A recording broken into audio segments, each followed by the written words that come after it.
I think the best thing is just like if we start off by discussing what our backgrounds are, what got us interested, what have we been doing.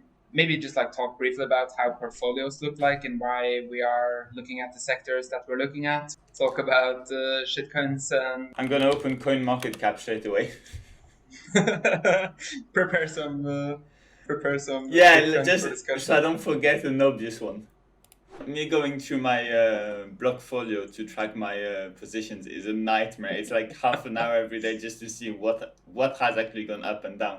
I feel like there's a few on like the top 20 lists or so, top 15 lists that are quite controversial. You know, Binance Coin, Cardano, XRP. I think these are three good examples of coins that are retail favorites, but maybe not so well respected amongst the guys who are have been in the game for a long time. I was listening to fucking Vitalik going on about it on a podcast, and I literally understand like maybe 8% of the things he was talking about. And I just felt so stupid after watching it. And I was like, you know what? I'm fine with not understanding zero knowledge proof. I'm fine not understanding these snarks or whatever. Like, it's fine. I'll stay middle bell curve IQ and I'll focus on what I do know. Do you want to start by talking about who you are and what got you into crypto, what your background is? I know you've been involved in poker as well. So we come from similar backgrounds in that sense, I guess. Yeah, just from the different side of the felt, if we can put it that way. Yeah, yeah, yeah. I used to work for the World Poker Tour, so I was event and marketing manager for them, and yeah, organized poker tournaments a bit all over the world. And I've been following crypto and blockchain technology for quite a while, but really started studying it and getting interested in the technology behind, yeah, nearly 2 years ago now. And I have now quit WPT and started working on my own project called Galpa Labs, which is a blockchain-based project. We are covering supply chain. What about you? Okay. You say you're working on your own. Like, are you on the programming side, or what are you doing in that sense? So yeah, we are several people, but I'm covering everything that is smart contracts and the marketing part of a project. Okay, interesting. Okay, I can do a quick intro on myself as well then, like what my background is in crypto, and then we can just let it roll, I guess. Sounds good. So for me, I had like a bit of a dabble in crypto, I'd say, in 2017. Bought at like peak pretty much. I think I bought Bitcoin and a little bit of Ethereum, I think, at like 17K or something. It topped off at like 21K, so I didn't exactly time Yeah. the top, but pretty much. And that was like late 2017. And then it dropped like infinite in January 2018, of course. Down to I think like the bottom of that bear market was Bitcoin 3K or something, Yeah, right? yeah. Dropped from like 21 to 3K. But I was like, I wasn't heavily invested. I just had like a little bit for just to like try it out. I bought like a ledger and like I was just getting to know the space. Did some research, was spending some time reading different white papers and trying to get involved. I was pretty enthusiastic in the beginning. And then when the bear market hit, I was like, okay, I'm not that enthusiastic anymore. Maybe I should just focus on poker and stick to what I know, you know? So I kind of left it there. I had my ledger with like the scraps of Bitcoin and Ethereum or whatever that I had on it, but went back into poker and focusing on that. And then I randomly had like a 10% piece in a big poker tournament, the Venom and ACR. Oh I yeah. had a piece of a guy who chopped that tournament, Nice. 10%. So he chopped it for like 1.3 million USD. So I Not got too bad of a day. 130K. Yeah, so I got 130K and I got paid in Bitcoin. And at that point, I didn't really need the liquidity for anything else. I had been thinking to invest money in something, but I wasn't really too bullish on the stock market. I felt like the PE ratios or whatever. I know that's like ancient wisdom, and no one fucking cares about Warren Buffett or PE ratios anymore. But at that point, I was like, stock market seems overbought. Just like everything is like trading on all-time high multiples. Real estate market seems fucking out of its mind. Everything was like very expensive. So I was like, I'm not more bullish on anything else than crypto really. and I don't really need the liquidity, so I guess I'll just keep it in Bitcoin. So I kept the money in Bitcoin, and that was Bitcoin was trading at 12k, I think, 12 or 13k at that point. And then I was just like holding Bitcoin. I was just holding that in Bitcoin. Didn't buy anything else. Um, just kept it there for at least a year or two, I guess, where I was only holding Bitcoin. And then I got a friend of mine who I used to live with and play poker with. He got really interested in the crypto space, so he started sending me like, you need to research this project and that project and whatnot. So two of the projects he got me really interested in was Luna and Solana. So I sold a bunch of my Luna. Bitcoin. How long Yeah, ago? That's because that's pretty early. Luna has been like made the highlights like maybe a couple months ago. yeah. No, this was when Luna was around $10, I think. Nice. I think I bought some at $6, but most of it at around 10, I think. Um, so yeah, that's been going crazy. Of course, like now it's by far the biggest position of my portfolio, I would say. Yeah, I'm seeing it Um, now, plus 11% today. So yeah, it's been like the market has been swinging a lot the last few yeah, days, though. for sure. Yeah. But it's been a crazy couple of months for Luna, so that's good. Um, yeah, and now like my portfolio is like a lot more diversified. I don't do any trading. I feel like in crypto, if you want to be a trader, you kind of have to treat it as your full time job, and you kind of have to approach it the same way you do as a poker player. You need to study a bunch of theory and a bunch of fucking strategies and whatnot. You really need to be on point because in the end, it's like a zero sum game, right? Yeah. Like if someone's getting liquidated, someone is profiting from that, right? And if you're new to that game, I think it's really hard. If you want to do that, then you need to do that. You can't really also try to be end boss at poker and have like a lot of things going on. You need to choose a thing, right? So I didn't really want to trade in crypto. My thesis was I'm more like very bullish on the space long term. A lot of the big projects that I'm looking into, I'm very bullish on long term. So I'd rather just buy, uh, do my research, buy with conviction, and then just hold, kind of forget about it, Yeah. which is what I've been doing. But yeah, it's like so I held Bitcoin only for a long time, and then I had like some Luna and some Solana, and then like as time goes, like people keep shilling you new projects, and this guy you follow on Twitter is suddenly super bullish on Phantoms. Now you need to fucking buy some Phantom, Yeah. and it's been like this. So now my portfolio is like how many different projects I have? Yeah, like 14 projects or something, but like it's pretty concentrated towards the top. It's a lot of Bitcoin, Luna, and the Terra ecosystem in general, I would say. Yeah, I think I have like 70 different coins, but like at least 40 of them have less than Wait, 1% of my portfolio. 7-0 or 7 1-7? 0, yeah. Yeah, no, like me going through my blockfolio to track my positions is a nightmare. It's like half an hour every day just to see what has actually gone up and down. But Yeah, there's something interesting you brought up. You said about zero sum game, and I entirely agree that trading is a zero sum game. But what I do believe is that in the crypto space, because it's so young and because the market cap of crypto in general keeps increasing with the interest of more people, it becomes more than a zero sum game, right? Because as long as there's more money that comes in to the space and takes over, let's say, traditional finance, in of average, course. you should be winning in the long term if you come in early enough. Of course. Yeah, It's, yeah, yeah. I mean, as long as you're net long, your position's not net long, then yeah, I yeah, think you're going to be doing well in these market conditions, right? yeah, Like now, the total market cap is what, like 2.5 or whatever. It's like just like this last. yeah. 2.3. It's Yeah, gone yeah, a bit down. yeah, Bitcoin dropping 2% just 24 hours hasn't helped. yeah. But in any case, like as long as you're positioned long during these market conditions, you're going to win anyways, right? I still feel like there's very high correlation between Bitcoin and everything else. Still, like of course, last few months we've seen the metaverse coins, everything NFT, gaming, metaverse has been going like insanely much faster than DeFi's with DeFi, which had its run before that, and Bitcoin is kind of like lagging behind now in terms of dominance. And Yeah, and but what is interesting to see is that correction-wise, Ethereum has actually survived better this recent market dip we had.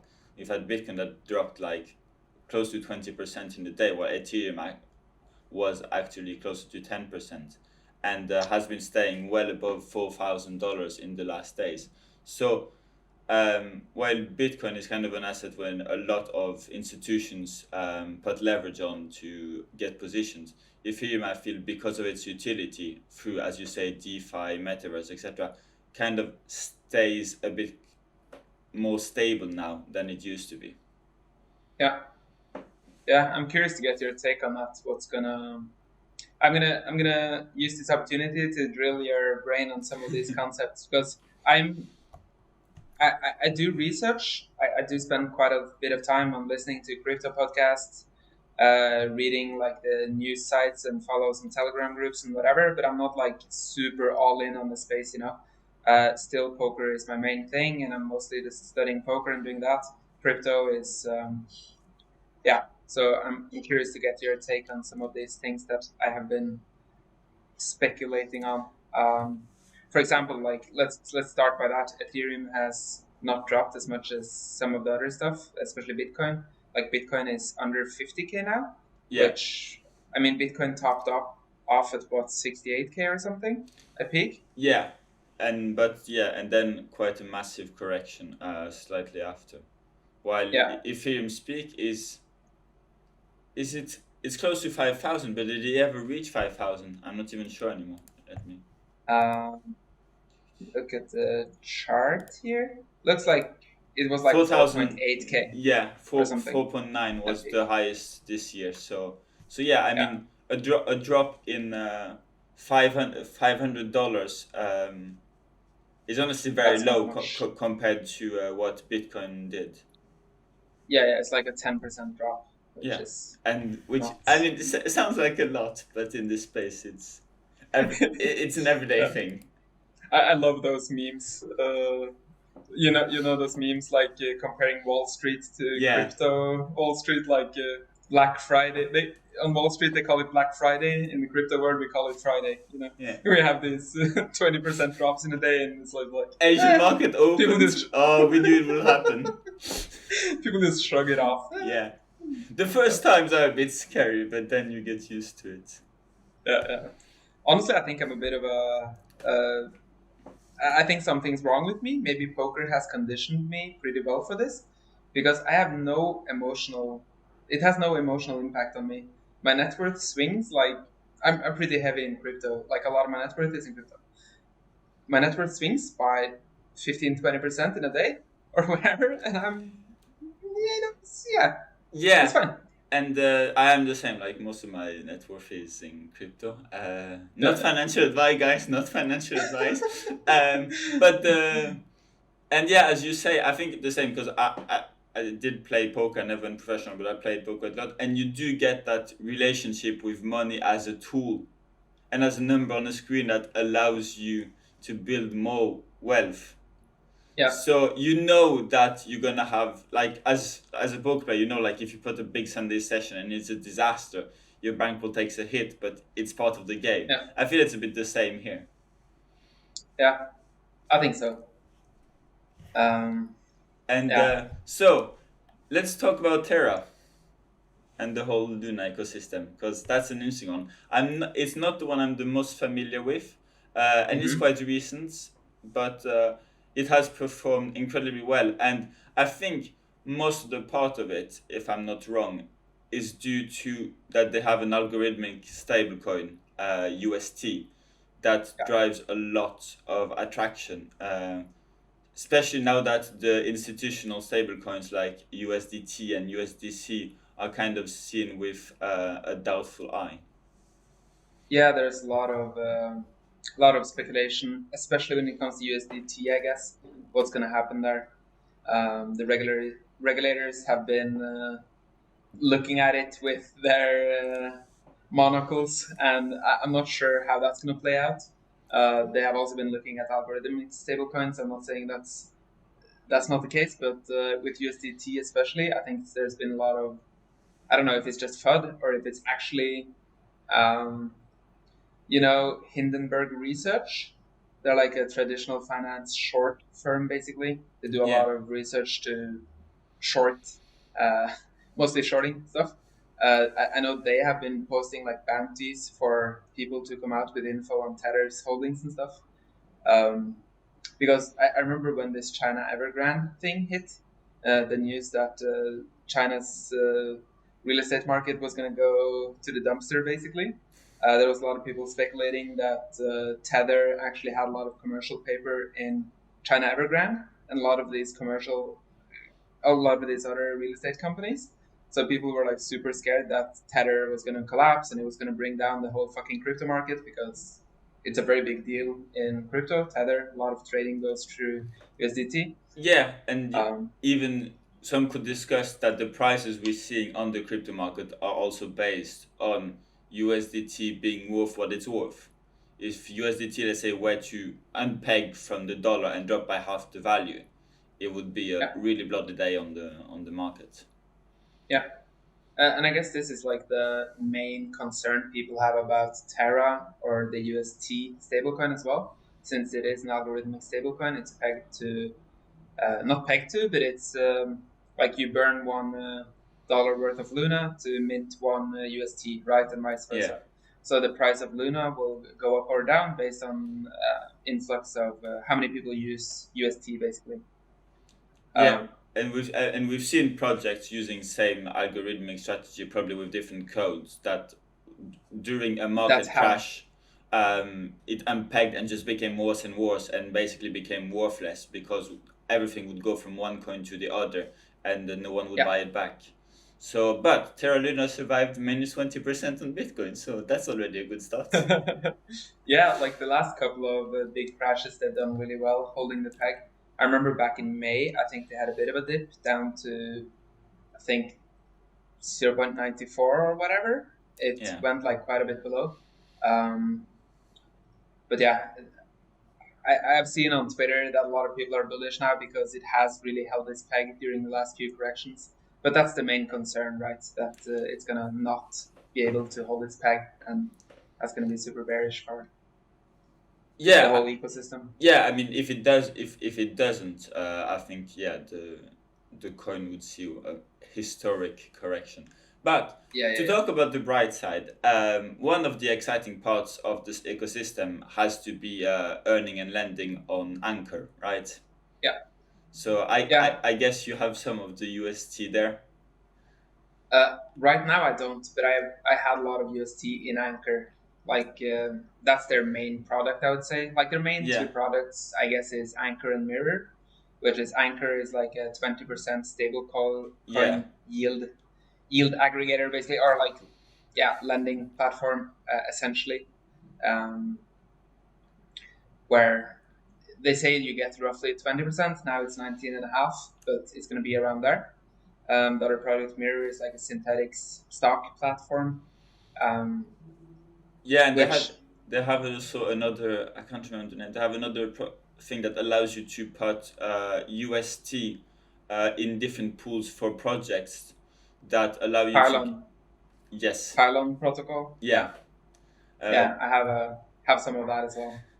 so, but to get back to Anchor, as you say, like 20% interest on a stablecoin is unheard of. Like most other exchanges and lending exchanges will offer you everything between like 5 and at best 12%.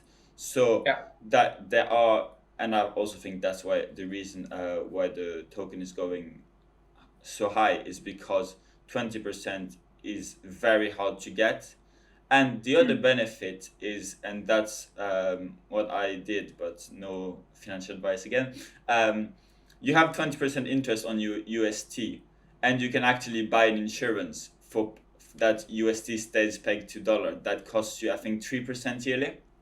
So you take off 3%, you're at 17%. You're still earning a lot more than traditional exchanges, and you know that if it unpegs, you actually have an insurance behind it.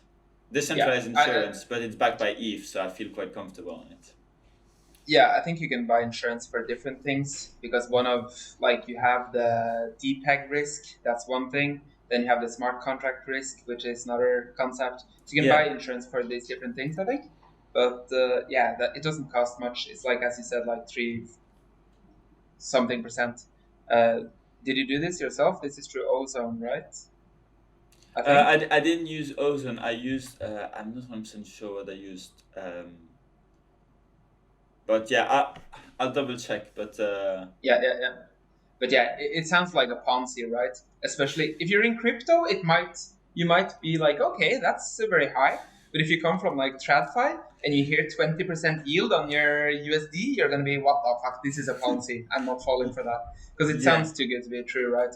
And I also had this reaction in the beginning, like it sounds too good to be true. But then you read the white paper and you read like all the tweet threads from Do Kwon or whoever who explains how it actually works, because it's a staking coin, right? And you get staking rewards up to like yeah, 12%, but then you have like a lending side on that as well, so you get extra yield on that.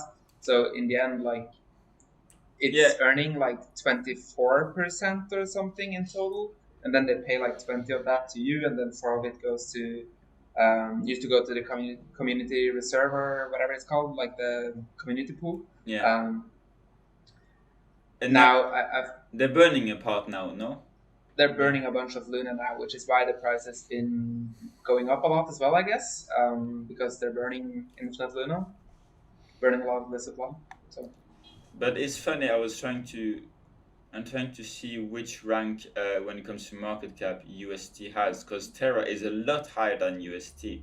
So yeah, Terra is like 9 now. It just went ahead of Polkadot today, I think. It went past Dogecoin a few days ago, and now, oh, actually, it's behind the dot again. It was, it actually had I spot mean, number 9 earlier today. Now it's number 10 again. So it's yeah, battling with Polkadot at the moment. Oh. but yeah, and Polkadot has been minus 20% this week. So Yeah, UST. Where is that? It's I 24. yeah, so 8.5 billion. quite interesting. Obviously, as we were saying, the Luna ecosystem is more than just a stablecoin, but um, it is quite far ahead of that stablecoin. But I mean, wasn't in the top 50 like 2 months ago. So Exactly. Yeah. but yeah, no, I mean, Polkadot, I won't say deserve their top 10 place with the parachain launch they've done recently, um, allowing people to bid on the projects they want by locking the dot for a certain amount of time in exchange of the tokens of the parachain's winners, which is fascinating because then you reduce liquidity of your token and even people buy more because they know that the token are going to be locked, um, while giving a boost to all the projects that will actually get a spot on the parachains. And if I'm not wrong, the lease for a parachain is for a year. So for a year, you're able to use one of the closest connection to the mainnet of Polkadot, if you win that parachain auctions, which we are talking Okay. about billions of dollars of locked value. Sounds solid. I actually haven't researched Polkadot at all. Oh, It was like interesting. if I was more liquid now, that would be what I would be researching and getting into for sure. Because it seems like there is very little bad. No one has much bad to say about the project. There's a lot of people who are super bullish. I was just reading this 2-bit idiot guy, Messari Research. Yeah, yeah, Yeah. So they just released this crypto 2022 thesis report week or two ago, I guess.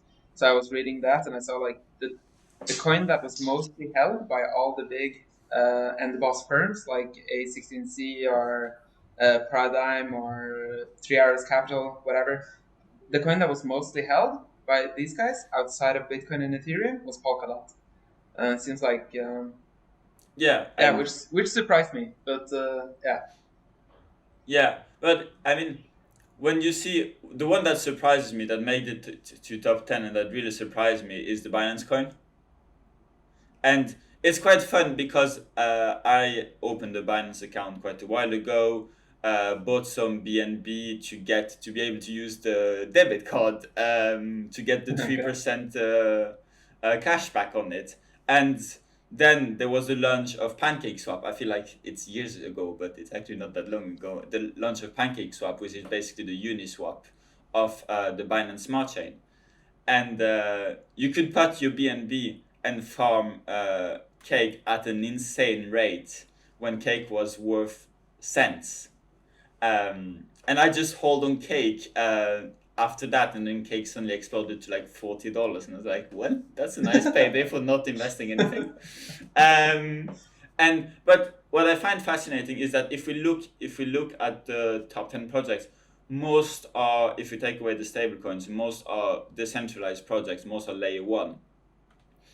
While BNB, which has been a great tool because of the low transactions cost, which everyone who's been on Ethereum for more than a day know it's no fun to do any transactions on Ethereum, Yeah. has been great, and there's been a boom of projects on the Binance Smart Chain, but it is a smart chain that is controlled in parts by Binance, and Yeah. there are obviously pros and cons to that, but it is centralized. And we have seen cases where I think there was a case, for example, with the massive rug pull on what's it called, Squid Game, the Squid Game token that like went Yeah. up, Yeah. made the media, oh, this coin went up 25 fucking thousand %, and you're just like, yeah, but no one was able to sell, so it didn't go up. If you can't sell, it doesn't go up.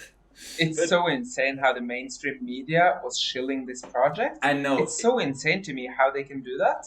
Like and they're just like baiting the fucking retailers into getting wrecked. yeah, and what annoys me the most with those kind of scenarios is that it's basically just clickbait, right? Their only interest is to get people to read the articles. And obviously, this is going to be read when you see that projects are making in a week 26,000%. It's just like, Yeah. what is this thing? Even if you're not going to invest in it, and they're not, they have no liability. Like they don't get asked for any, like, why did you do that? No, they just got their clicks, they got their new subscriptions, and they can walk away, while actually people that subscribed or their readers got rug pulled violently. And they can have a new sensational headline whenever the rug pull happens and people lose infinite. No, and the best part is that some of them actually edited the first post Oh, really? and then released another one saying, we told you so. And we were like, wait, I don't remember that No, being you didn't. that's not what you said. Oh, But anyway, and Binance said that they would try to find a way to give back the funds, because it made media, they kind of wanted to be seen as a good guy. But yeah. that's where it's debatable, because for me, a good crypto is a decentralized crypto. It's a crypto owned and run by the people holding it. And even if I'm very against rug pulls, and it is a crime, even if it's very hard to sue people for it,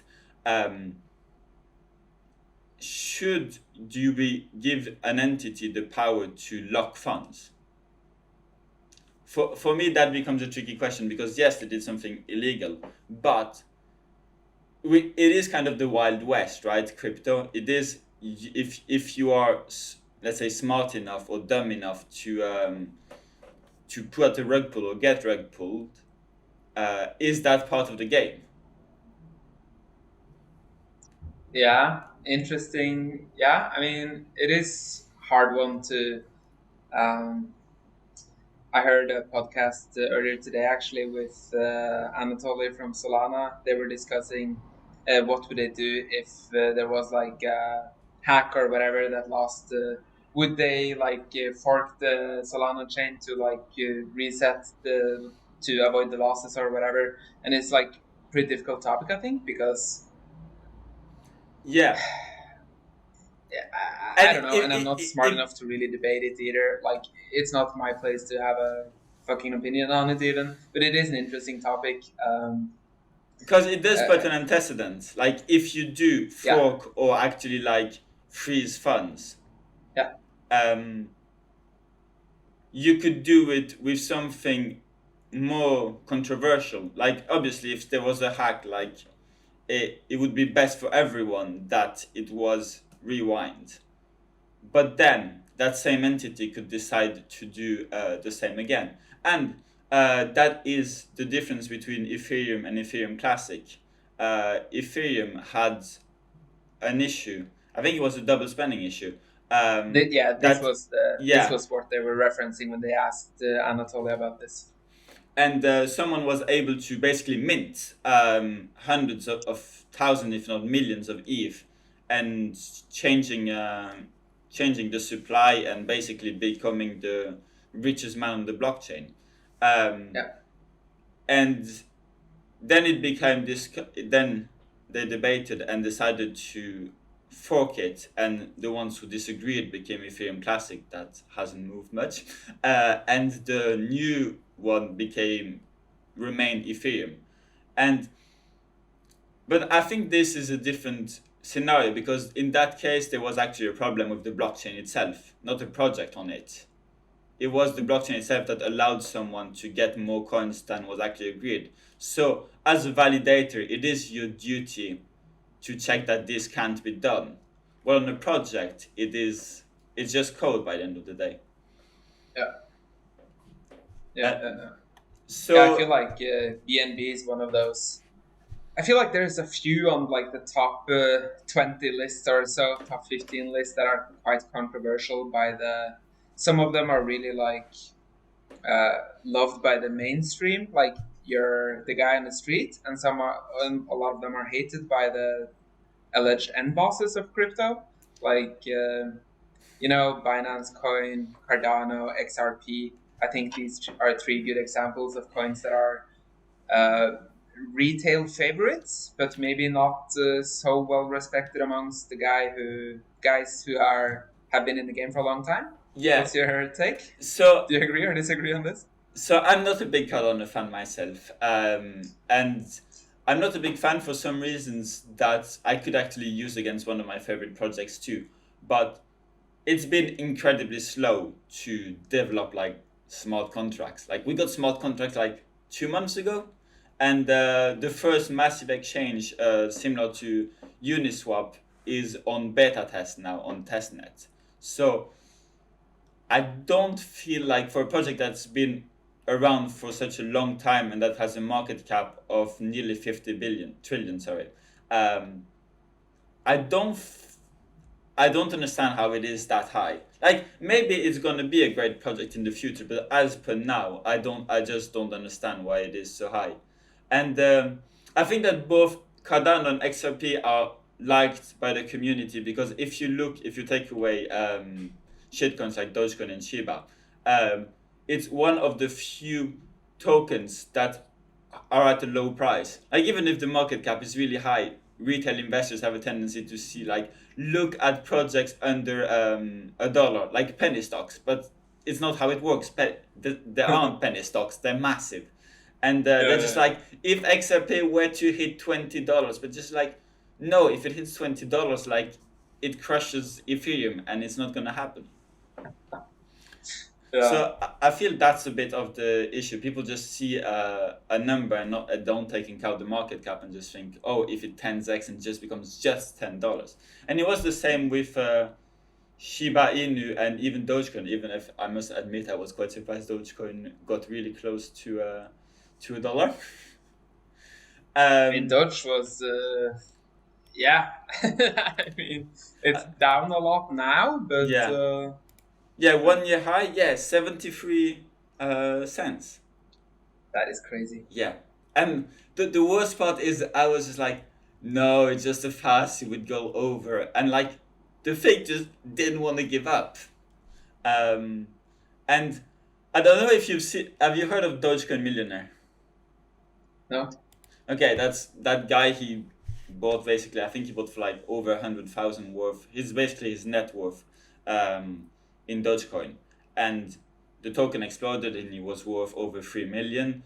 Um, and he didn't sell. He didn't sell anything, and he obviously made the news, wasn't big on big YouTube channels like the Graham Stephan Show or Andre Jick. And it's just like, how can you put your life saving to a coin and never take profit? Like, how can you be so convinced about the vision of your cryptocurrency that you don't even take profit?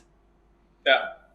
I feel like Doge and Shiba are like typical examples of that, that meme, the bell curve, where you have like the Jedi on the Yeah. right side with fucking 200 IQ, and then you have the mouth breather on the left side with 80 IQ, and then like those people will, like everyone on the left is gonna buy it because it's a cute dog and it's funny, and then like this 200 IQ people will like actually understand how The the behavior retail of, investor yeah, thinks, exactly. and actually get in front run them and then actually make heaps. And then you have the guy in the middle who understands that it's a meme and it must go down at some point. But And it when the music doesn't. stops, so they just like stay out. Yeah. It's actually a very good example of that, I think. Yeah, because like I was exactly that. I was like, no, I'm not gonna put a cent into it because Same. I don't believe it in the long run, and but also because that might sound a bit like I don't know how to put it, but basically, I want to convince people that there are some great crypto projects, and if I tell you that I made hundreds of thousands with Dogecoin, or that 20% of my bag is Dogecoin, I won't promote to you the benefits of crypto. I want to promote to you how to make a quick buck. Yeah, speculation, Yeah, gambling, basically. and those are two very different messages. Like, I believe in, I would say 90% of the coins I hold, if not higher. Yeah.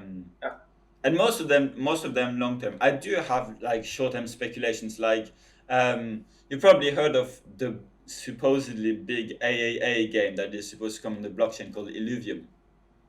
The what? A blockchain game called Illuvium. It's basically No. a realistic Pokemon game that is Okay. supposed to be the first big AAA game on the blockchain with NFTs, etc. Mm-hmm. Which is great. And like I think I entered when it was $500, and I was like, it's quite expensive already, but I'm gonna buy a token of two of those just to keep an eye on it. But it's on Ethereum, so I wanted to stake, and then it was like 150 in fee to stake. It's like, yeah, no. But anyway, and the coin, like, I'm not sure how much it's worth now, but it's I think it's 1,200, but it peaked at like 1,800, and it's crazy that a coin has so much value when the only thing we've seen are like in-game, and I'm gonna quote in-game content, that like no one has actually played the game. And but anyway, and did you ever try or buy any Axie Infinity, which I guess is the big game No, after CryptoKitties? no, I didn't, and I'm kind of sad that I didn't, because I think like, because this is a space that I'm quite interested in general. Like I used to play a lot of video games when I was younger. I played Warcraft 3, I played Dota, World of Warcraft, Counter Strike, uh, yeah, mostly the Warcraft universe. But like I remember how fucking hype it was when the first guy on who got like the crazy epic mount or whatever rode into Ironforge in World of Warcraft, like the first guy on the server who had Yeah. that mount. Everyone was like fucking cheering, and I remember the feeling when you got that legendary sword drop or whatever you were chasing. It was pretty hype, and Yeah, I can and imagine it's just infinitely more hype when it's an NFT and you actually exactly. own the item yourself. It's not Blizzard's; it's actually yours, and you can. I mean, I'm very bullish on this sector as a whole, for sure. Yeah, so I was a bit curious about it when like it was still in beta. So I bought a few axes. I bought some. I bought the token and started playing it. I was playing it with my little brother, and we were just like, but it was a pretty basic game. You had the small creatures. You were defeating others, and it was getting quite fast, very complicated to beat the regular monsters.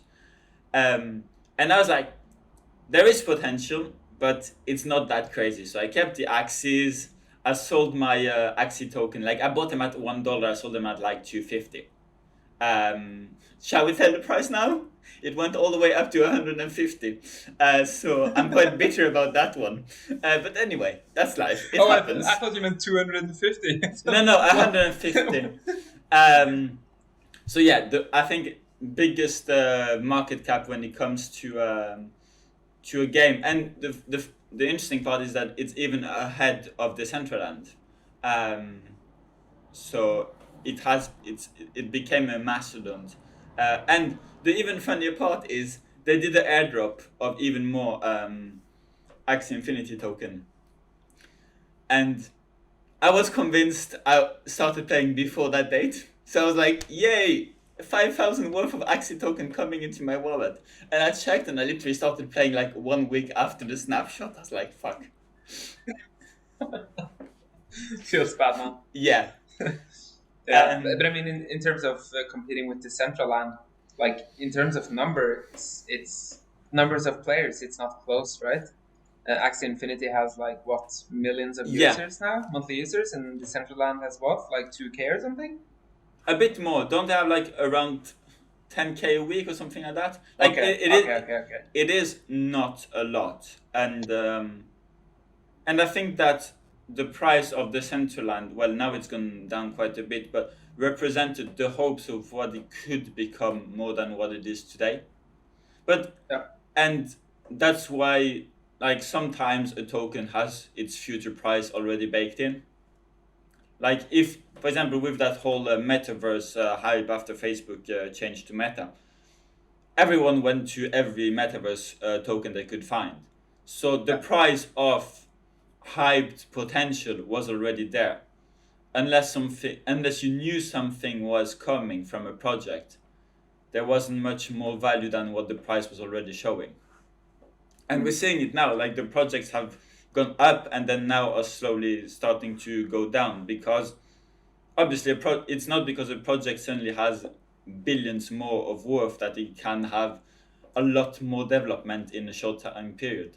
And the technology is still young. Like very few people have, let's say, a VR headset. Very few people understand what the Decentraland or the sandbox could become, and even when you see big companies like Facebook buying the name Meta and becoming Meta, you see that centralized actors in the opposition to Decentraland want a piece of the cake, and if they do it right and make it very easy for people to join, they might win that fight where they become a company that owns a massive metaverse instead of something more decentralized and owned by the players.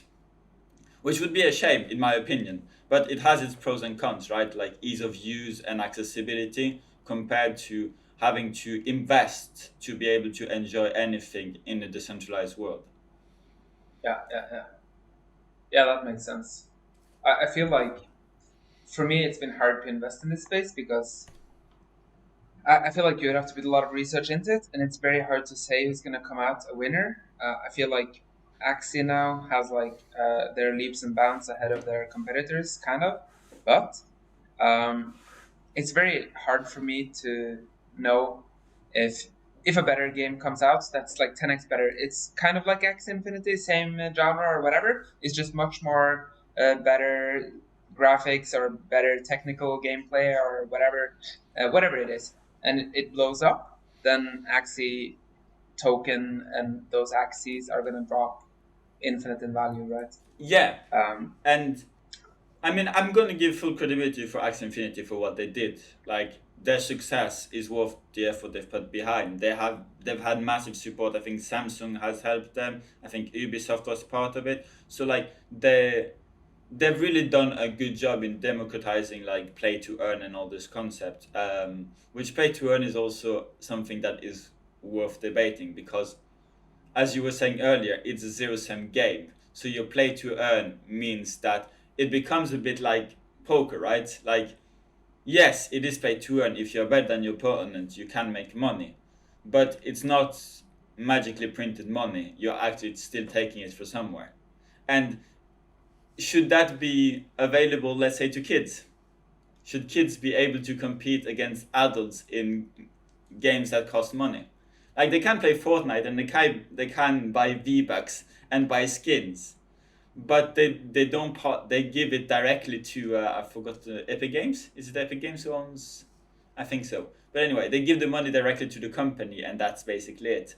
While here you Yeah, actually have like an exchange based on performance. yeah, yeah. It's tricky subject, but I mean, I think still like now kids are using infinite money on FIFA packs or Yeah. these skins in Fortnite or whatever it is, right? I'm not sure if this is that on steroids. So it's just like much more addictive, much more. I'm not sure how that works. I guess we have yet to find out, but yeah, I don't know. And it's It's Yeah, and it's interesting to see. So I don't know if you saw, but Ubisoft has released Ubisoft Quartz, which starts today actually. So they are what's starting that? Ubisoft Quartz. It's a marketplace where their items are NFTs. Huh? So, and the first game they're teasing it on is Ghost Recon Breakpoint. I think I've never been a big shooter player, so I'm terrible at it. But which I thought like, oh, they've come with a new game and they're trying to bring more people and actually make a step towards NFTs, owning your own skins, etc. And Breakpoint came out in 2019. So I was reading an article that was said that the video was disliked to like to insane ratio of like probably like 9 to 1 if not higher, and it's fascinating because I thought like that would be a great thing. We see one of the major actors in the industry actually make an NFT, but everyone was Yeah, saying Ubisoft is doing again because I know like Ubisoft is seen as a great villain of video games. They release good games, but they want to milk every penny out of you for it. yeah. Um, and I feel like that's what they probably are seen as doing now. And it's kind of a shame that they started on the wrong foot because had they like waited patiently to a new game and based everything on it and created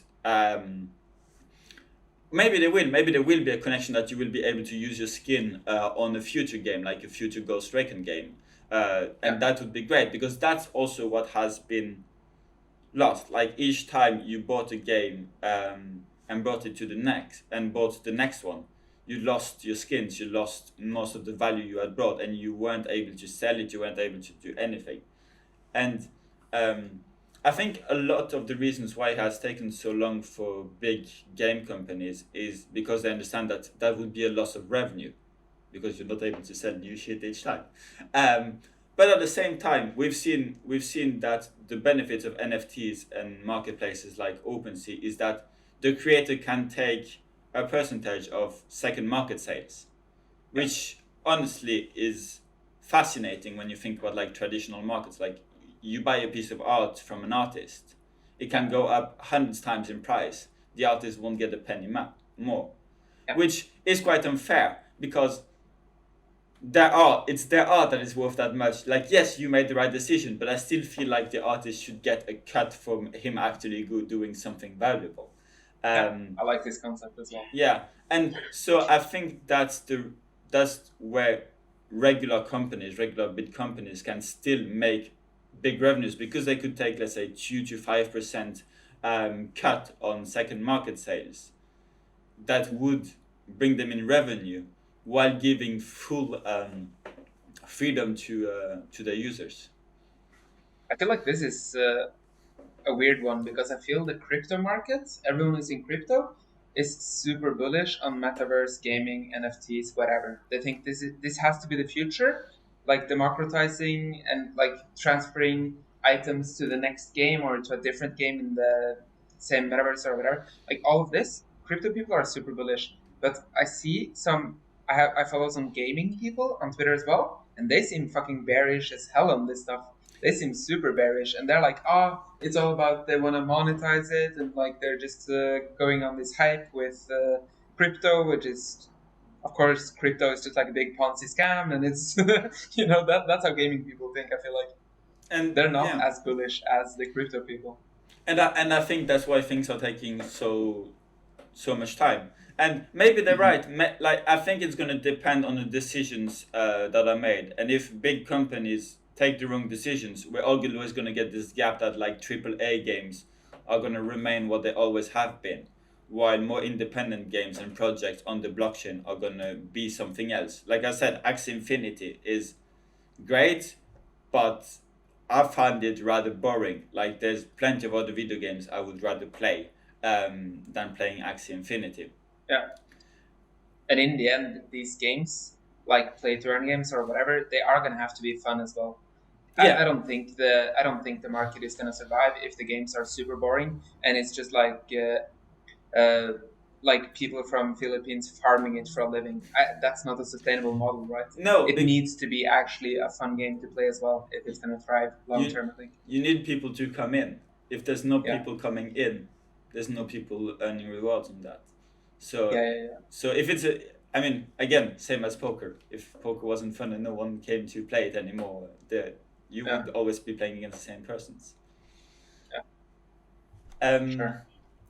So, other than, I mean, I can talk briefly of my biggest bag, and it's Shill your bags to it. I think like it's good if we wrap it up in maybe like 5 or 10 minutes. Then yeah, we're sure, gone for an hour, and next time we speak, we can try to have a bit more specific topics. If we want to talk about NFT space or DAOs, like all these DAOs are super popular now, like all these fucking 100K APY Ponzi schemes with yeah, the Ohm forks and Snowbank and Olympus DAO and all of these. Like, yeah, there's so much we can touch on, but yeah, I think probably do that next time.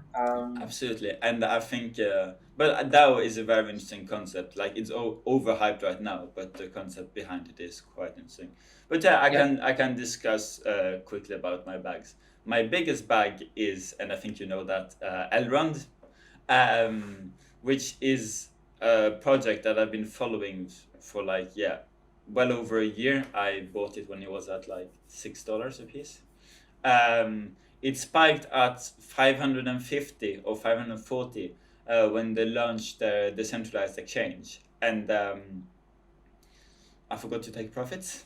So don't be like me. you Take forgot. profits. Yes, You I forgot forgot, to or take you were profits. greedy fuck like everyone else in the space. No, I'm just saying. No, the thing is because stacking gives you like around 12% API and is 10 days investing day. I was actually thinking I would, but on at a later period.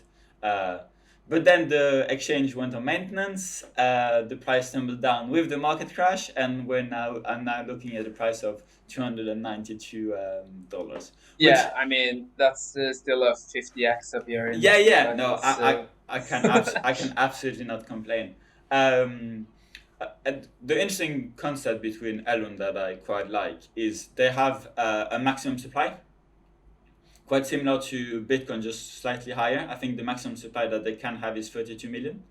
And they use proof of stake with sharding, which is what Ethereum 2.0 is trying to do to be able to have such high volume without having massive fees.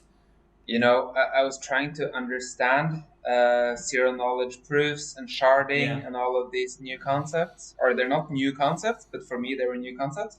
I was trying to understand it. I was listening to fucking Vitalik going on about it on a podcast, and I literally understand like maybe 8% of the things he was talking about. And I just felt so stupid after watching it, and I was like, you know what?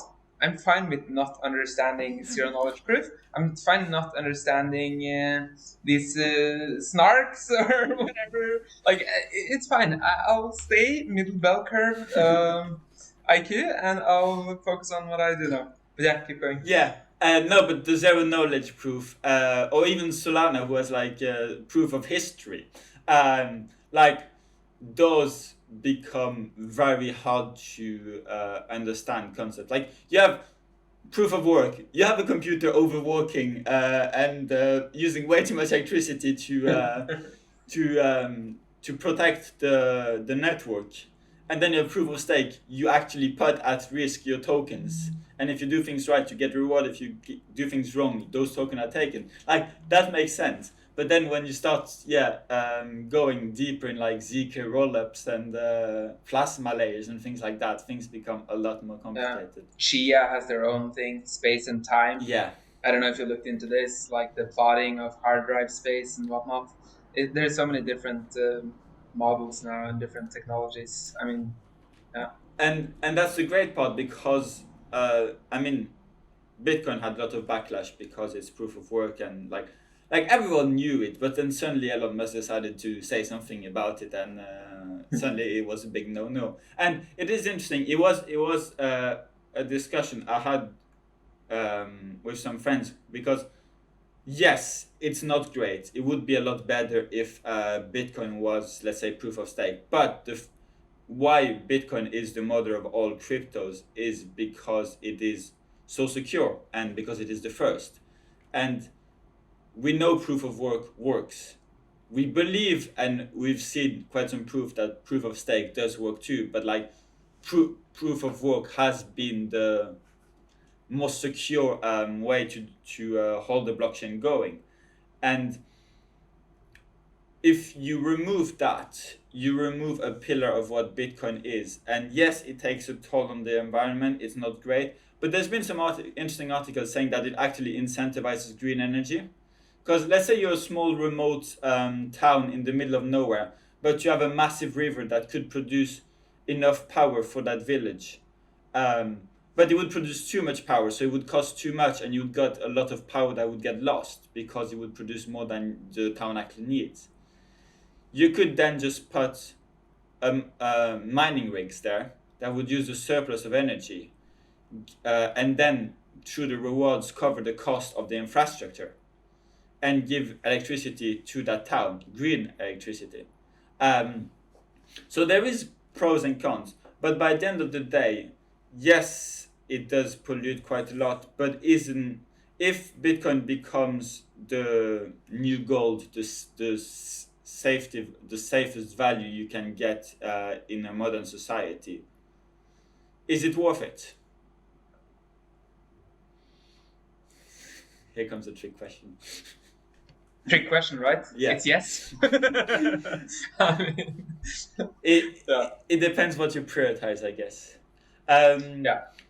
So yeah, and I think we're gonna wrap it up here, because there's a lot of things we could talk about. You got to chill Elrond at least.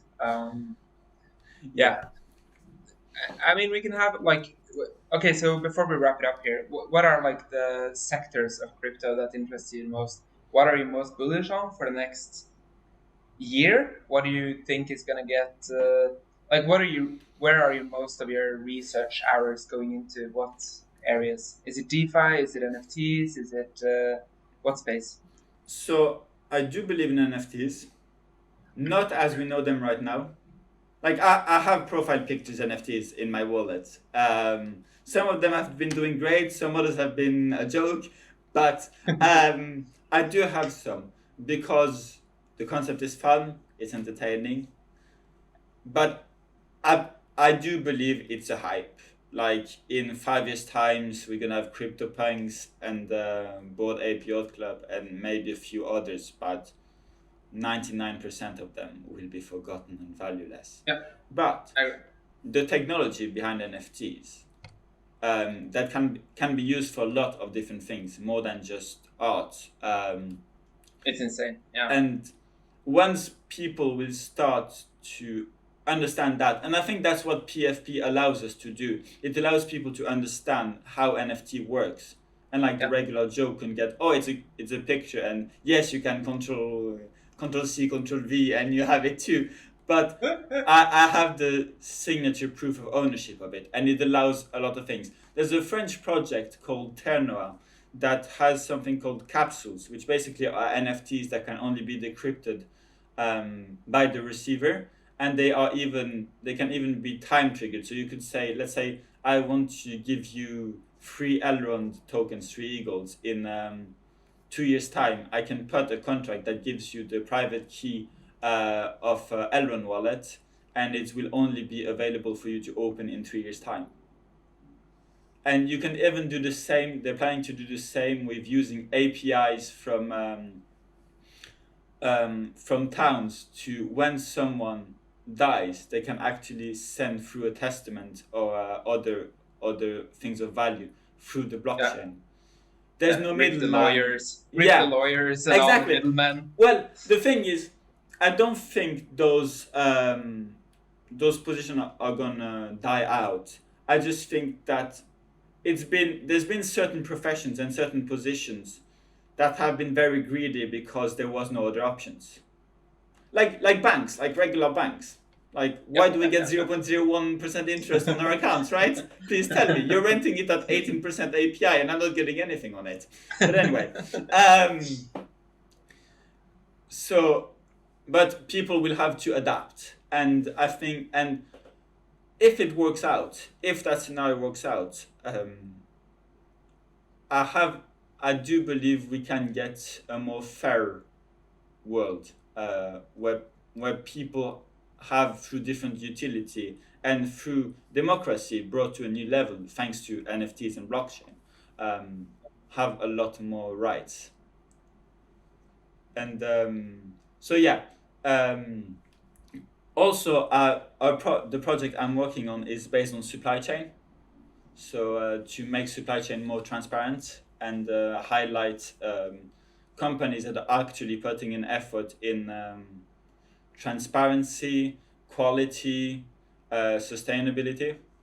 And we have lots of companies do like greenwashing, pay a couple million, put an ad on the TV and wash their hands and think I've done the right thing.